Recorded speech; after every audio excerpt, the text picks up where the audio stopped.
Good morning বন্ধুরা, welcome to my YouTube blog channel beauty বিধান। আবার চলে এসেছি নতুন আর একটা ভিডিও নিয়ে। তাহলে আজকে দেখতে থাকো। আজকে দেখো বাইরের আবহাওয়াটা কত সুন্দর, আর আমার রান্নাঘরের দরজাটা দক্ষিণ দিকে মুখ করা, মানে দক্ষিণের হাওয়াটা পুরোটা রান্নাঘরে আসে। আর কি বলো তো বন্ধুরা, রান্নাঘরে যদি সবসময় মানে খোলামেলা থাকে আর হাওয়া বাতাস ঢোকে, তাহলে দেখো রান্নাঘরের যে একটা বিশ্রী একটা গন্ধ, সে গন্ধটা থাকে না। আর আমার রান্নাঘরটার সত্যি কোনো গন্ধ নেই। এই দক্ষিণের হাওয়াটা আসার পুরো আমি জানলাটা খুলে রাখি সারাদিন। ঠিক আছে বন্ধুরা, তাহলে দেখো বিউটি বৌদি কী রান্না করেছে, তোমাদের দেখতেই হবে। প্রথমে নন, ওটা তো দেখাতেই হবে। এই দেখো, এই দেখো, দেখেছো কত কত ছোট একটা হাঁড়িতে রান্না, মানে পাত্রে রান্না করেছে, হাঁড়িতে না।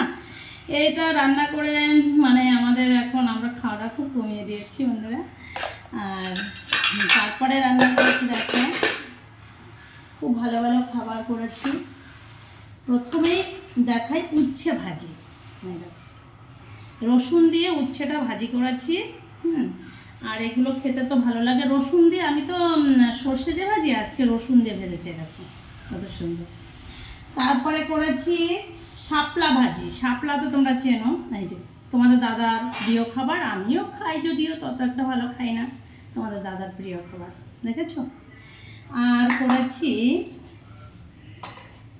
বেগুন দিয়ে, আর তার মধ্যে আলু ব্যবহার করিনি, মানে আলু দেওয়া হয়নি, বেগুন দিয়ে আর ইলিশ মাছ দিয়ে। গতকাল আমরা হেলেঞ্চা হাটে গেছিলাম দুজন, বললাম কি চলো আজকে একটু ছুটি আছে, চলো যাই একটু ওখান থেকে একটু ভালো ভালো বাজার করে নিয়ে আসি। কারণ আমাদের গ্রামে যে বাজারটা আছে এখানে ভালো টাটকা জিনিস পাওয়া যায় না, মাছটা যে ভালো আসে না, তার জন্য দুজন গিয়েছিলাম। আর ওখান থেকে ইলিশ মাছ এনেছি, ইলিশ মাছ দিয়ে আর বেগুন দিয়ে, মাকড়া বেগুন দিয়ে করেছি।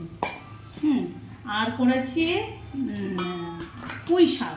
বন্ধুরা, পুঁই শাক কে কে ভালো খাও আমাকে কমেন্ট করে জানাও তো। পুঁই শাক তো আমার খুব ভালো লাগে, তোমাদের দাদাভার প্রিয় খাবার পুঁই শাক, কিন্তু আমার অ্যালার্জির জন্য খাওয়া হয় না। যাই হোক, আজকে পুঁই শাক রান্না করেছি, একটু আলু দিয়ে পুঁই শাক দিয়ে আর একটু রসুন ফোড়ন দিয়ে করেছি। এই দেখো কি টেস্টি খাবার। হ্যাঁ, অনেকে তো মনে করে যে মাছ মাংস করলেই হয়তো সেটাই সব থেকে ভালো খাবার। না বন্ধুরা, এসব খাওয়া অনেক ভালো, এগুলো স্বাস্থ্যের পক্ষেও ভালো। আর আমি তো নিউট্রিশন দেখিয়েছি, আমার ডায়েট চার্ট দিয়ে দিয়েছে, আমি সেই অনুযায়ী সব খাওয়া দাওয়া করছি, ঠিক আছে। ওটা খেয়েই যেন আমি আগে থেকে খুব ভালো আছি। আর কি করেছি, আর করেছি আমড়া ভাজি, বিলতি আমরা, এটা সর্ষে ফোড়ন দিয়ে ভাজি করেছি। এটা খেতেও খুব ভালো লাগবে, ঠিক আছে। খাওয়ার শেষে একটু টক হলে বা একটু মিষ্টি হলে তো ভালোই লাগে, কিন্তু আমরা তো মিষ্টি খাই না, টকটাই করেছি, টকটাই খেয়ে নেব। আর তোমাদের দাদাভাই সকালে কি খেয়েছে জানো? ওই পান্তা ভাত, ওনার ভীষণ পান্তা ভাত দিয়ে তাল দিয়ে খেতে ইচ্ছে করছে, তাই পান্তা ভাত রেখেছিলাম, সেটা ওনার খাওয়া হয়ে গেছে তাল দিয়ে, আর আমার জন্য একটুখানি রেখেছে তাল, আমি খেয়ে নেবো ব্যাস। এই দেখো, এটাই আজকে আমাদের খাবারের মেনু। হ্যাঁ, ঠিক আছে, এটাই যথেষ্ট, এর থেকে আবার ভালো কী খাওয়া হবে। তারপরে বন্ধুরা বলো তোমরা কেমন আছো। আমার খাবারগুলো কার কার পছন্দ হয়েছে আর কার কার অপছন্দ, সেগুলো আমাকে কমেন্ট করে জানাবে অবশ্যই। আমি তোমাদের কমেন্টের আশায় বসে রইলাম।